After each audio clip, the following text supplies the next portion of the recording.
জুলাই পদযাত্রার চতুর্থ দিনে উত্তরের ৩ জেলায় এনসিপির নেতাকর্মীরা সংস্কারের পর নির্বাচনের দাবি।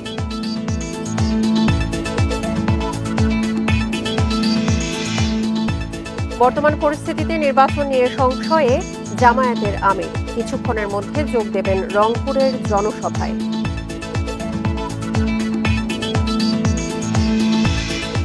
মুরাদনগরের ধর্ষণ কাণ্ডে মব তৈরির পেছনে 2 ভাইয়ের দ্বন্দ্ব, বার্তা পাঠায় পরিকল্পনাকারী পরাণ।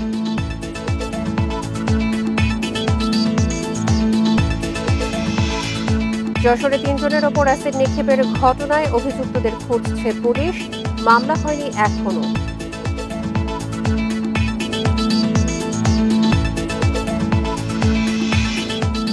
পাটগ্রাম থানায় হামলার ঘটনায় স্বেচ্ছাসেবক দল নেতাসহ গ্রেপ্তার 4, ঘটনার আলাদা তদন্ত করবে বিএনপি। স্বাগত সমগ্র বাংলাদেশের সঙ্গে আছে সংসারী মজিদ তমা। শুনছিলেন শিরোনাম, চলে যাচ্ছে পুরো খবর। দ্রুত জুলাই ঘোষণাপত্রের প্রকাশ ও নতুন সংবিধানের মাধ্যমে নির্বাচনের দাবি জানিয়েছেন জাতীয় নাগরিক পার্টির আহ্বায়ক নাহিদ ইসলাম। দুপুরে ঠাকুরগাঁও পুরাতন বাসস্ট্যান্ড গোল চত্বরে জুলাই পদযাত্রার শুরুতে কথা বলেন তিনি। নতুন দেশ গঠনে সারা দেশে কর্মসূচি চলছে উল্লেখ করে নাহিদ বলেন, এটি এখন আর শেখ হাসিনার বাংলাদেশ নয়, এটা ছাত্র জনতার বাংলাদেশ। যে কোনো মূল্যে সীমান্ত হত্যা বন্ধ করা হবে উল্লেখ করে নাহিদ ইসলাম আরও বলেন, সীমান্তে বাংলাদেশিদের নির্বিচারে গুলি করা, হত্যা ও অবৈধভাবে পুশিং করা হচ্ছে, যা বন্ধ হওয়া উচিত।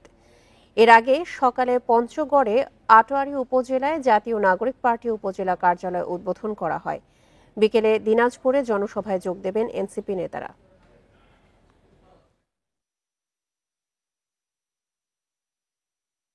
মৌলিক সংস্কার, জুলাই গণহত্যার বিচার এবং নতুন সংবিধানের জন্য আমরা লড়াই করছি।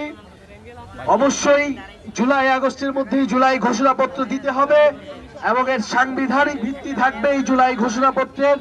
যেই কারণে আমাদের দেশের হাজারো মানুষ রক্ত দিয়েছে, জীবন দিয়েছে, আমরা তাদেরকে স্মরণ করতে চাই।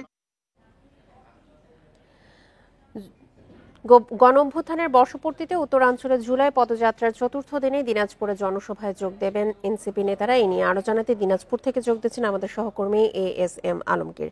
আলমগীর, জুলাই পদযাত্রার চতুর্থ দিনে আজকে যে দিনাজপুরের জনসভা হচ্ছে, এখানে এনসিপির নেতারা কখন নাগাদ যোগ দিবেন, এই মুহূর্তের সবশেষ তথ্য নিয়ে জানাবেন।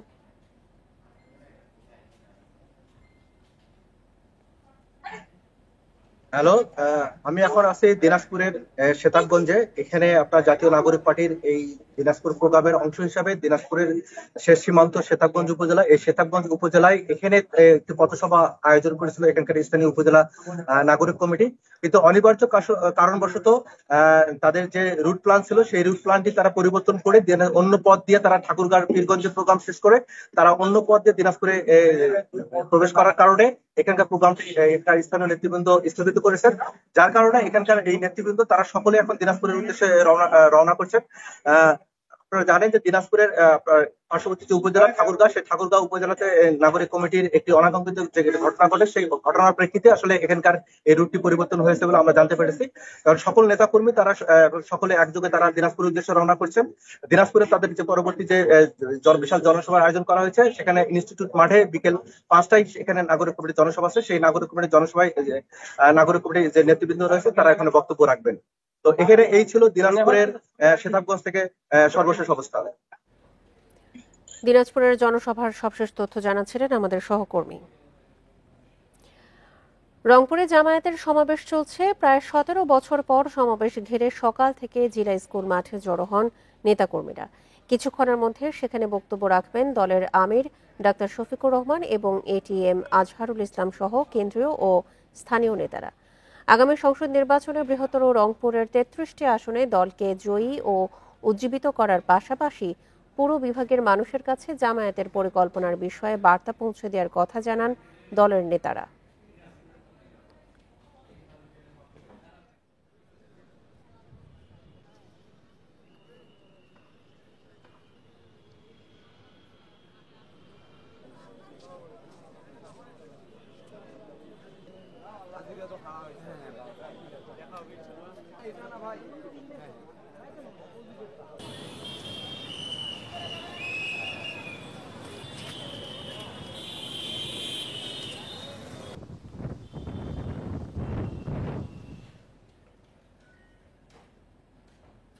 রংপুরে জামায়াতের সমাবেশ নিয়ে আরো জানাতে এই মুহূর্তে যোগ দিচ্ছেন সহকর্মী নজরুল ইসলাম। নজরুল, রংপুরে দিনব্যাপী জামায়াতের সমাবেশ চলছে, কিছুক্ষণের মধ্যেই জামায়াতের আমির সেখানে যোগ দেবার বক্তব্য রাখার কথা রয়েছে। এই মুহূর্তে সেখানকার চিত্র আপনি কেমন দেখছেন?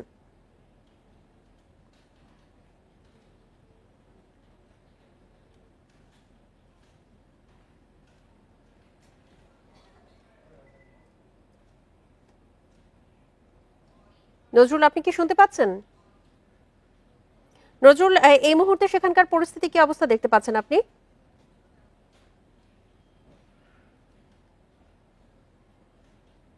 সকাল থেকে কিন্তু রংপুরে এই তার জেলা স্কুল মাঠে জামায়াতে ইসলামের যে জনসভায় কিন্তু ভরে গেছে। আপনি নিশ্চয়ই জানেন যে গত কয়েকদিন ধরে কিন্তু তাদের প্রচারণা চালিয়ে যাচ্ছিলেন যে ডক্টর শফিকুল ইসলামের যে জনসভা ঘিরে 2 লক্ষাধিক মানুষের আগমন ঘটাবে, কিন্তু সেটি কিন্তু আসলে আস্তে আস্তে হয়ে যাচ্ছে। আপনি নিশ্চয়ই দেখছেন যে এটি কিন্তু মহাসড়কে আমরা এসেছি, মহাসড়কে কিন্তু এখন কানায় কানায় ভরে গেছে। এই জেলা স্কুল মাঠেও কিন্তু পুরো জেলা স্কুল মাঠ এখন ভরে, এই রাস্তায় তারা অনেক লোকজন কিন্তু রাস্তায় তারা বসে পড়েছে শুধু জনসভাকে ঘিরেই এবং শফিকুল ইসলামের বক্তব্য শোনার জন্য।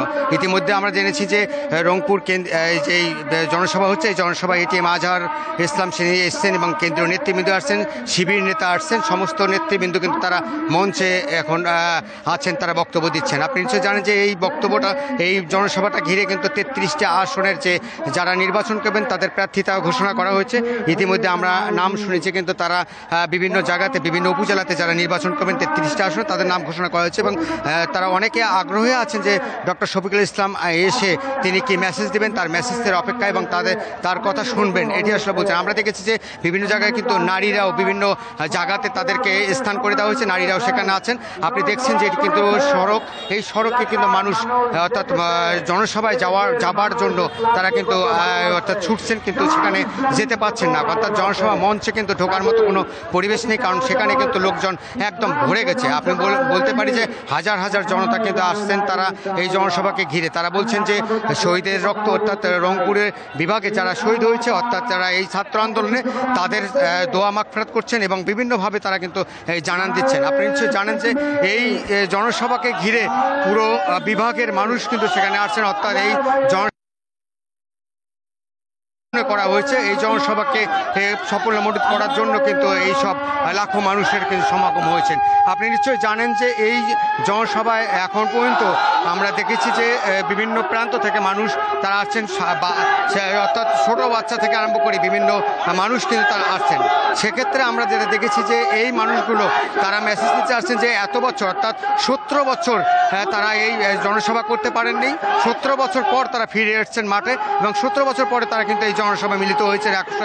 একসাথে মিলিত হওয়ার পরে তারা কিন্তু এই স্লোগান দিচ্ছেন। আপনি জানেন যে স্লোগান দিচ্ছেন, তারা স্লোগানে মুখরিত করছেন। তাদের বলছেন যে আগামী নির্বাচন হবে জামাতের নির্বাচন, এই নির্বাচনে 300 আসনে তারা নির্বাচনে প্রার্থী দেবেন, 300 আসনে তারা জয়লাভ করবেন। তারা বলছেন যে জামাত সরকার গঠন করবেন, সরকার গঠন করলেই তারা ইসলামী আন্দোলন, ইসলামী কায়েম তারা। রংপুরে জামায়াতের সমাবেশ চলছে, এ নিয়ে বিস্তারিত জানাচ্ছিলেন সহকর্মী নজরুল ইসলাম। বর্তমান পরিস্থিতিতে সুষ্ঠু নির্বাচন সম্ভব কিনা তা নিয়ে সংশয় প্রকাশ করেছেন জামায়াতে ইসলামীর আমির ডাক্তার শফিকুর রহমান। দুপুরে সৈয়দপুর বিমানবন্দরে পাটগ্রাম পরিস্থিতি নিয়ে সাংবাদিকদের প্রশ্নের জবাবে একথা বলেন তিনি। এ সময়ে যে দলের কর্মীরা মবের সাথে জড়িত তাদের দলীয়ভাবে নিয়ন্ত্রণের আহ্বান জানান জামায়াতের আমির। আমাদের চোখের সামনে না, এখন দেশের এই পরিস্থিতি বিরাজ করছে, এমন পরিস্থিতিতে নির্বাচন কি নির্বাচন হবে? এই জন্য আগে নির্বাচনের পরিবেশ অবশ্যই তৈরি করতে হবে। এই পরিবেশ তৈরির জন্যই সংস্কারের প্রশ্নগুলো এসেছে। আমরা আশা করি শেরপুরে বিএনপির 31 দফা বাস্তবায়নের লক্ষ্য অবহিতকরণ ও মানবিক রাষ্ট্র গঠনের বিষয়ে আলোচনা সভা অনুষ্ঠিত হয়েছে। সকাল 11টায় ঝিনাইগাতীর আহমদনগর উচ্চ বিদ্যালয়ে কর্মশালা অনুষ্ঠিত হয়। এতে প্রধান অতিথি হিসেবে উদ্বোধনী বক্তব্য রাখেন বিএনপির কেন্দ্রীয় নির্বাহী কমিটির সদস্য ও সাবেক সংসদ সদস্য মোহাম্মদ মাহমুদুল হক রুবেল। তিনি বলেন, এই 31 দফা বাংলাদেশের ভবিষ্যতের নিরাপত্তা ও ন্যায়ের প্রতীক। তাই বিএনপির প্রতিটি নেতাকর্মীর দায়িত্ব হল এই বার্তা ঘরে ঘরে পৌঁছে দেওয়া। কর্মশালায় উপজেলার হাতিবান্ধা, মালিঝিকান্দা ও গৌরীপুর ইউনিয়নের ওয়ার্ড পর্যায়ের নেতৃবৃন্দরা অংশগ্রহণ করেন। এবার জানাবো জুলাই অভ্যুত্থানের খবর।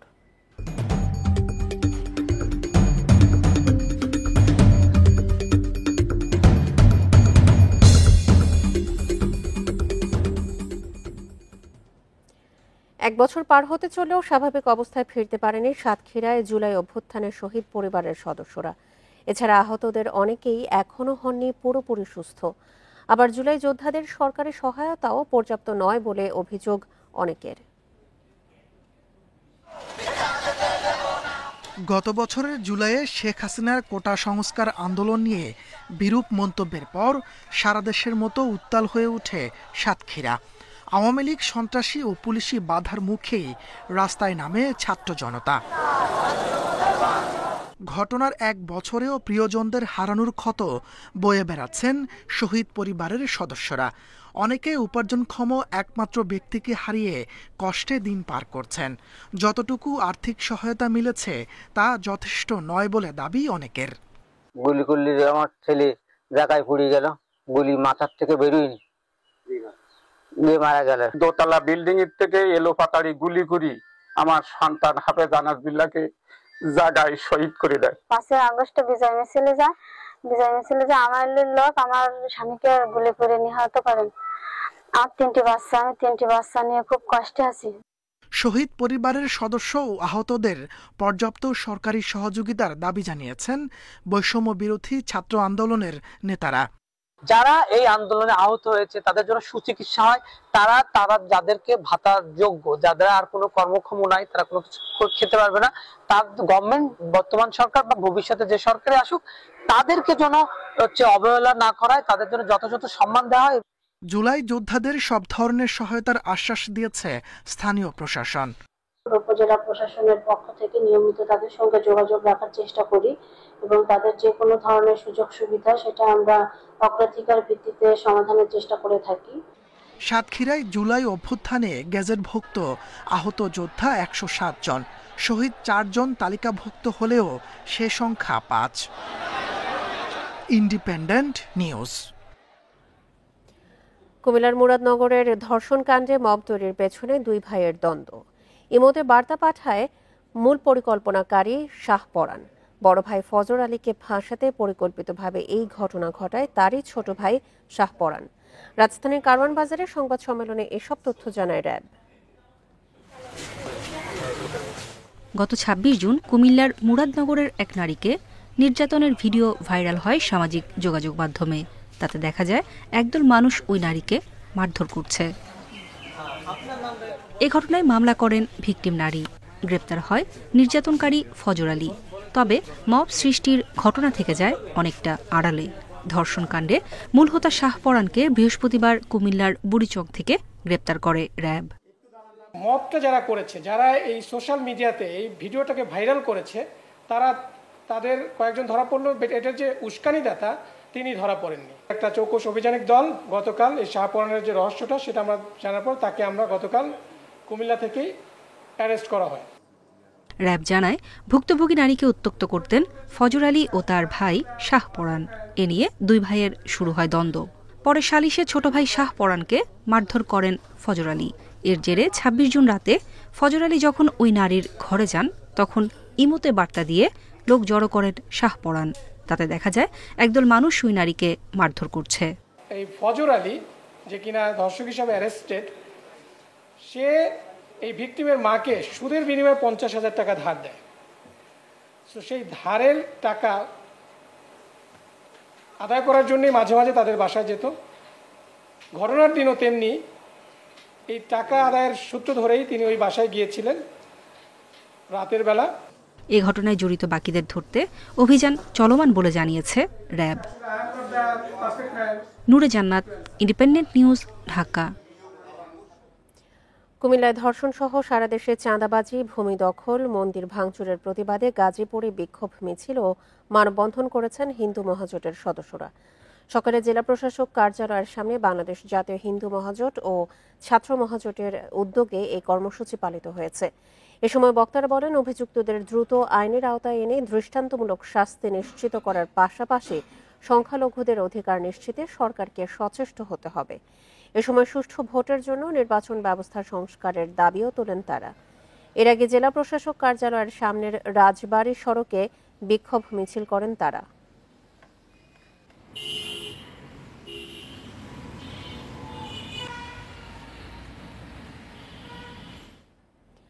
যশোরের ঝিকরগাছায় একই পরিবারের ৩ জনের ওপর অ্যাসিড নিক্ষেপের ঘটনায় এখনো মামলা হয়নি।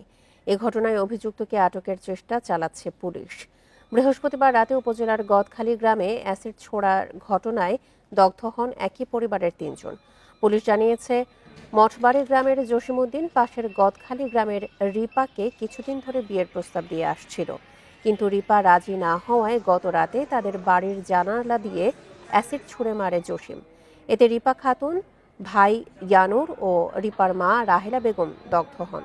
পরে তাদের উদ্ধার করে যশোর সদর হাসপাতালে ভর্তি করা হয়।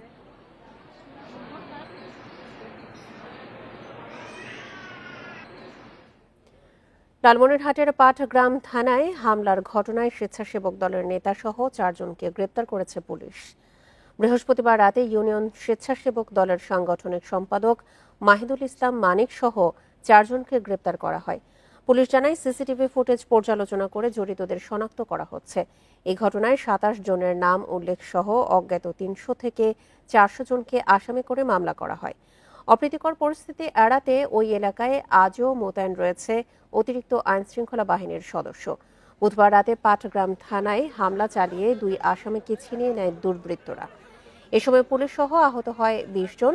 এদিকে এই ঘটনায় বিএনপির কোনো নেতাকর্মী জড়িত কিনা তা খতিয়ে দেখতে তদন্ত কমিটি গঠন করা হয়েছে বলে জানান বিএনপির কেন্দ্রীয় নির্বাহী কমিটির সদস্য হাসান রাজীব প্রধান।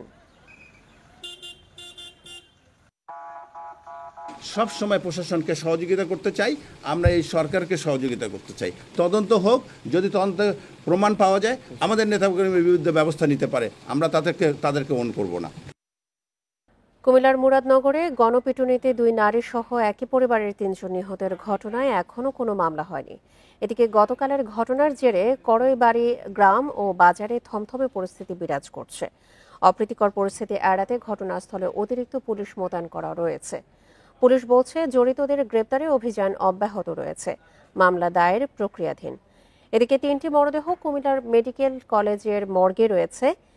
ময়নাতদন্ত শেষে মরদেহ পরিবারের কাছে হস্তান্তর করা হবে। বৃহস্পতিবার বাংলার করইবাড়ি গ্রামে মাদক ব্যবসার অভিযোগে গণপিটুনিতে 2 নারী সহ একই পরিবারের 3 জন নিহতের ঘটনা ঘটেছে।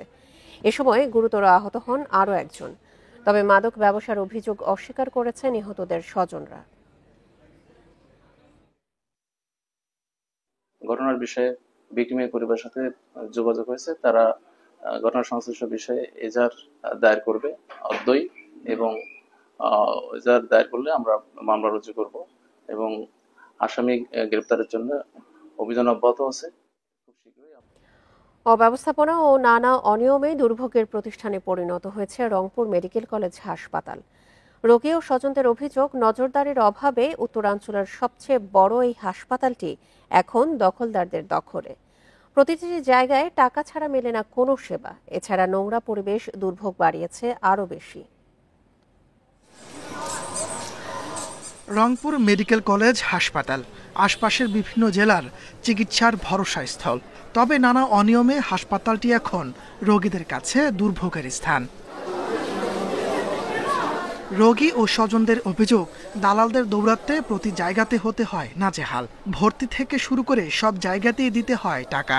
আবার ভর্তি হলেও দেখা মেলে না চিকিৎসকের, পাওয়া যায় না সরকারি কোনো ওষুধ। বলে যে আমরা ম্যানেজ করে দিতে পারবো, আইসি রুম ম্যানেজ করে দিতে পারবো, তাহলে আপনাকে কিছু টাকা লাগবে, 2-3 হাজার টাকা লাগবে, 4,000-5,000 টাকা লাগবে। দেখতে আসে না, ওদের চাইতে মতন যেটা আমরা চাই সেটা পাইনি। ওরা লিখি দেয় কিনে এনে ব্যবহার করতে হয়।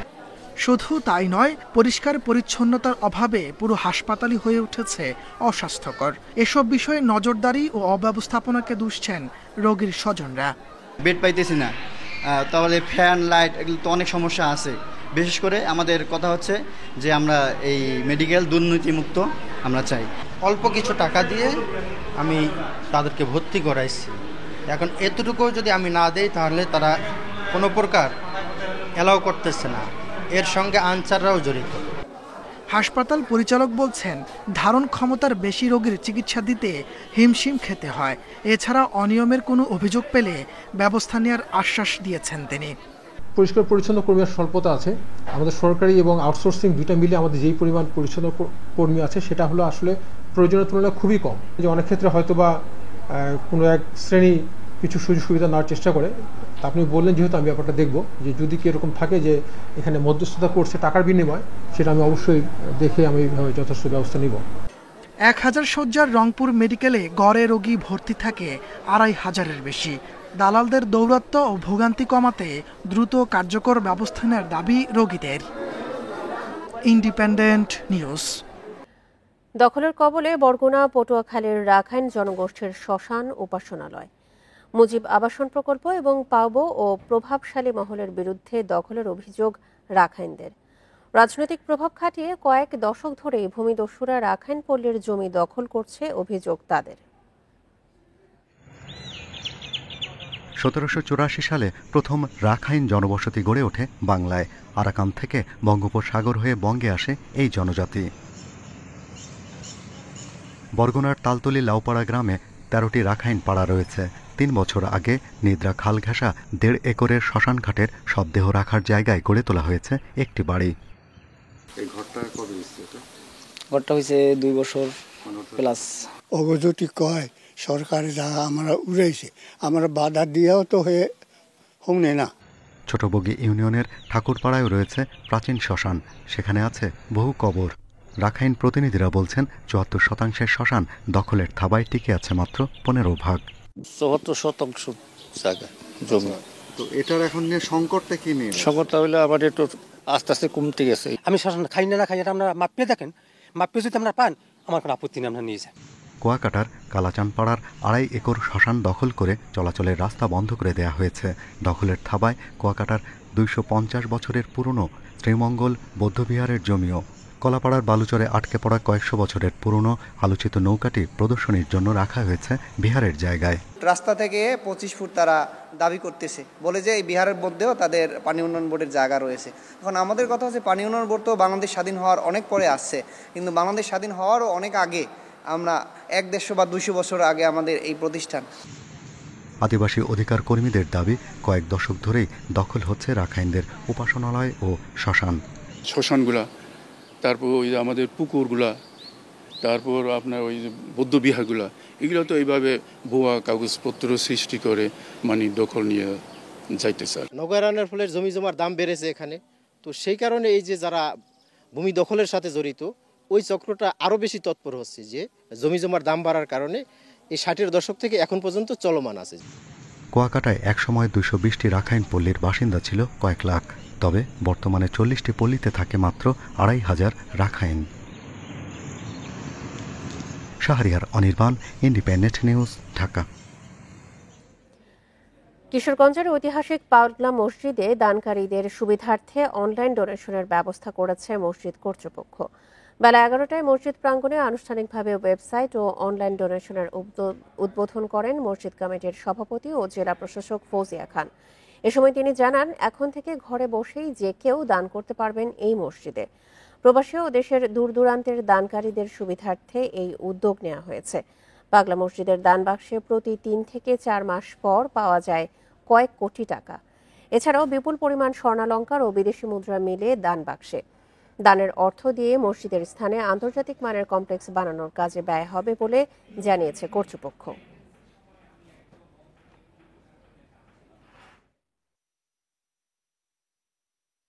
দেশে বিদেশে যেখানেই থাকেন না কেন এই ওয়েবসাইটে গিয়ে আপনি নগদ, বিকাশ, ডেবিট, ক্রেডিট যে ধরনের কার্ডগুলো আছে তা দিয়ে আপনি আপনার সামর্থ্য অনুযায়ী যদি পাগলা মসজিদে দান করতে চান ঘরে বসেই করতে পারবেন। পাবনার সাঁথিয়ায় 2 শিশুকে ধর্ষণের অভিযোগে একজনকে গ্রেপ্তার করেছে পুলিশ। দুপুরে নিজ কার্যালয়ে সংবাদ সম্মেলনে র্যাব 12 এর কোম্পানি কমান্ডার মোহাম্মদ ইলিয়াস খান জানান, মঙ্গলবার 2 শিশুকে খাবারের প্রলোভন দেখিয়ে বাড়িতে নিয়ে ধর্ষণ করে রনি নামে এক ব্যক্তি। বাড়ি ফিরে পরিবারকে বিষয়টি জানায় 2 শিশু। এ সময় ভুক্তভোগী এক শিশুর পরিবার বাদী হয় রনির নাম উল্লেখ করে মামলা করলে অভিযানে নামে র্যাব। বৃহস্পতিবার রাতে দরিয়াপুর এলাকা থেকে তাকে গ্রেপ্তার করা হয়। অভিযুক্ত রনিকে পুলিশের কাছে হস্তান্তর করা হবে বলে জানান র্যাবের কোম্পানি কমান্ডার।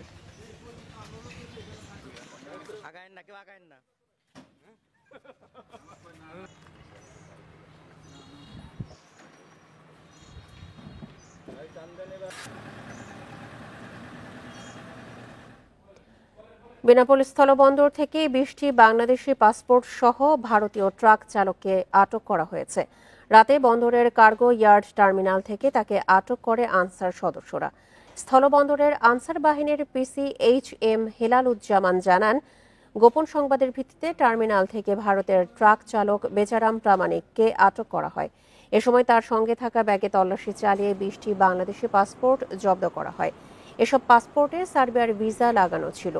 তাকে আটকের পর বেনাপোল থানায় হস্তান্তর করা হয়েছে। তার নামে মামলা করেছে পুলিশ।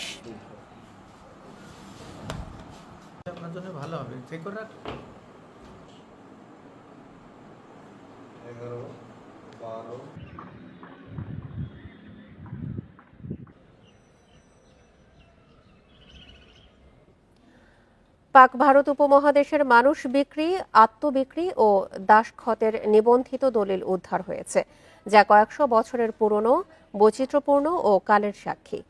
1778 সালে কলকাতায় ছাপাখানা চালু হওয়ার আগে ও পরের পুরনো বাংলায় লেখা এসব দলিলের পাণ্ডুলিপি সংরক্ষণের উদ্যোগ নিয়েছে সরকার। 35 বছরের মসমাত ও তার 9 বছরের কন্যা শিশু উম্বরাকে দাস হিসেবে 40 রুপিতে শ্রী সদারাম সম্মোহনের কাছে বিক্রি করেন শ্রী ভবানী নারায়ণ পাল। 1801 সালের এই কবলা দলিলের সাক্ষী 3 জন। 1999 সালে এমফিল গবেষক ডক্টর মোস্তফা আহাদ তালুকদারকে দলিলটির কপি দেন বগুড়ার তৎকালীন জেলা রেজিস্ট্রার ওসমান গনি। 9 বছরের দৌলতকে 8 টাকায় গোলাম হিসেবে বিক্রি করেন জমিয়ত খান হাওলাদার। বেচা কেনার দলিলটি সম্পাদন হয় 1764 সালের 20 নভেম্বর। সাংবাদিক SM ইমামের উদ্ধার করা দাসখত সংক্রান্ত আরও 2টি দলিল হাতে পান কুমিল্লা কোর্টের আইনজীবী ইসহাক সিদ্দিকী। প্রথম দাসখতে উল্লেখ আছে, দেনার দায়ে 25 বছরের শেখ বিয়ানি নিজেকে ফয়েজউল্লাহর কাছে বিক্রি করেন 40 কাহান করিতে। দ্বিতীয় দাসখত পত্রে দেখা যায়, শ্রী অনুপ রাম তার নিজ দাস শ্রী সানাই দাস ভিত্ত ও তার মা মসমত উরিদাসীকে খোরপোশ দিতে ব্যর্থ হয়। তারা 28 টাকায় বিনোদরাম ও সোনারামের কাছে আত্মবিক্রি হন। পূর্বে পাঠোদ্ধার করা এরকম আরও কিছু দলিলের উল্লেখ আছে এই আইনজীবীর লেখা বাংলাদেশের দাসতন্ত্র ইতিহাস গ্রন্থে। আর্যরা শুরু করেছেন ভারতীয় উপমহাদেশে যখন প্রবেশ করলেন, অনুপ্রবেশ করেছেন, তখনই এদেশের মানুষকে, ভারত উপমহাদেশের মানুষকে দাস আখ্যা দিয়ে অনুপ্রবেশ করেছিল। মানুষ বিক্রি ও দাসখতের এসব দলিল সংগ্রহ, পাঠোদ্ধার ও গবেষণার পাশাপাশি পুরনো বাংলা লিপির অনেক দলিলের পাঠোদ্ধার ও সম্পাদন করেছেন এই শিক্ষক। যখন এদেশে দাস প্রথা প্রচলিত ছিল তখন দাসখত দিত মানুষ, অর্থাৎ কেউ যদি টাকা ধার নিয়ে সেই টাকা শোধ করতে না পারত, তখন তার বিনিময়ে সে নিজেকে দাস হিসাবে মালিকের কাছে ক্ষত লিখে দিত। এ ধরনের গুরুত্বপূর্ণ দলিল সংরক্ষণের উদ্যোগ নিয়েছে সরকার। এই দলিলগুলা, এই বালামগুলা স্ক্যান করে ডিজিটাল মাধ্যমে এটা সংরক্ষণ করা যেতে পারে এবং আমার জানা মতে আমাদের মন্ত্রণালয়, আইন মন্ত্রণালয় এই বিষয়ে উদ্যোগ গ্রহণ করেছে। আগে বাধ্যতামূলক না থাকলেও 1774 সালে ব্রিটিশ সরকার দাস বেচা কেনার দলিল নিবন্ধন বাধ্যতামূলক করে। সে সময় দলিলের রেজিস্ট্রেশন ফি ছিল 4 টাকা 4 আনা। Hasibur Rahman, Independent News, Bogura. আর ছিল এখনকার মতো সমগ্র বাংলাদেশে। এছাড়া ইন্ডিপেন্ডেন্ট টেলিভিশনের সব খবর আরো বিস্তারিত জানতে চোখ রাখুন ফেসবুক, ইউটিউব এবং এক্সে।